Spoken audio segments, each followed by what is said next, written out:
Chaque année à la rédaction, on reçoit des dizaines de cartes de vœux de la part des députés, des élus de tous bords, des collectivités, avec des dessins, avec des photos. À chaque fois, il y a un graphisme qui est censé envoyer un message dynamique d'espoir.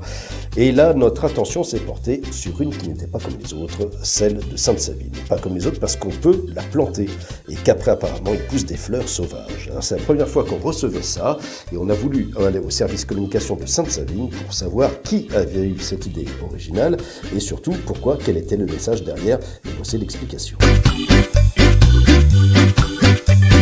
Alors l'idée c'était d'avoir un support qui soit cette année durable. Donc la spécificité de notre carte cette année, c'est qu'elle, une fois qu'on l'a lue, qu'on l'a conservée, qu'on l'a gardée quelques temps sur l'étagère si on la trouve jolie, on puisse la planter directement en terre.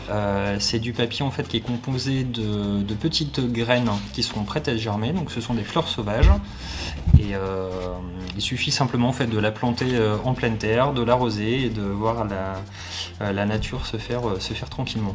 Il y a plusieurs types de papier qui existent avec soit de la camomille, des tomates, des légumes, etc. Nous on a fait le choix des fleurs sauvages pour avoir des trucs un peu sympathiques. Donc on les a vus en fait en photo et on n'a pas eu le temps encore à la fois de la réceptionner, de la planter et puis de voir les graines pousser. On en a déjà planté mais pour l'instant il n'y a pas de choses qui sont encore sortis de terre.